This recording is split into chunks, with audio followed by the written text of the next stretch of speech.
There are cities in heaven, and the biggest one is called New Jerusalem.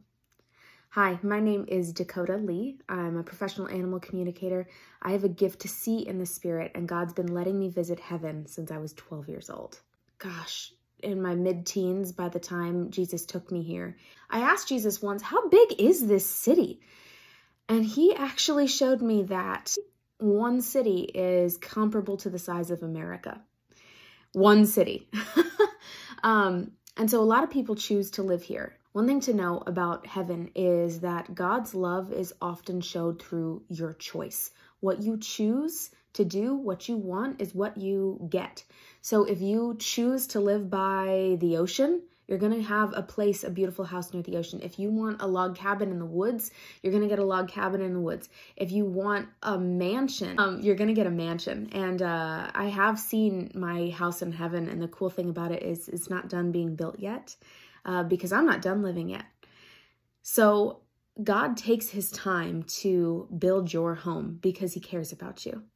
And some people choose to live in the city. The amazing thing about this city is that, I guess you would say maybe a few blocks or even more than that, probably more than a few blocks, the architecture changes. And I asked God, why is this?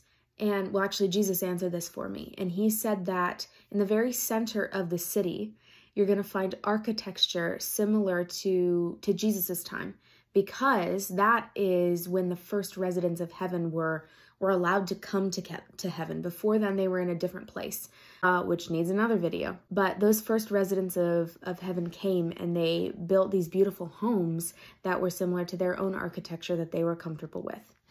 Then as generations moved on and people wanted to live in the city, houses and homes and eventually skyscrapers were built like the rings of a tree. Around the city. So the center is the oldest part of New Jerusalem. And as you go out, it's a new era, a new era, a new era, a new era, a different culture within that different era. And so just walking through the city is like walking through a time warp, because on the edge of New Jerusalem right now, depending on where you go, there's architecture similar to today, some really beautiful concepts, maybe even some futuristic ideas for people who wanted to design a home that was a little ahead of their time. That happens a lot too. But as you go through, I can visit sort of the 1980s in New York, because some people would really enjoyed that and wanted to live there.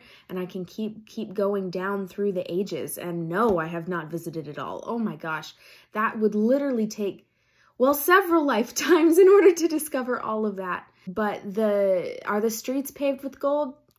Yeah, pretty much. There is some variance in just the fact that God and people themselves really like things to be different and like different choices, things to look at. But yes, those streets are gold. Sometimes it's like gold cobblestone. Sometimes it's smooth.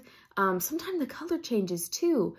And so I'm not sure it's always made of gold, but it could be. Maybe gold comes in all sorts of different colors, especially up there. And so absolutely, that's a part of it. I'll say one of my favorite memories that kind of jolted me was that I was walking down the street, the center of the street, because there's not too many cars. A lot of people just walk places because you're not in a hurry, you know? Why not just get out and walk? You also don't get tired because you're not in a physical body, you're just in your spirit. But yes, I was walking down the center of a street in New Jerusalem, and it was gold cobblestone under my feet. And then there was sort of a sidewalk. I could see some kind of skyscraper buildings that probably went up like 18 floors. And so I was in a newer section of New Jerusalem. But I looked over to my right, and I saw someone that was looked as though they were dressed in what I would think of as like Roman era, you know, with a tunic and over the shoulder. He was drinking a cup of coffee, and I looked over at where he was drinking from. Y'all are not going to believe this, but there was a Starbucks. And so that stopped me in my tracks. I went, what is going on here? And I asked God about it. And he said the things that people enjoy on earth, absolutely they're going to be in heaven. because he wants to love us. He wants us to enjoy ourselves, the things that we couldn't enjoy on earth maybe, or that we did really enjoy on earth. They are in heaven. And so yes, God does take inspiration from what we have on earth and brings it to heaven. And we know a lot of people love Starbucks. Oh my gosh.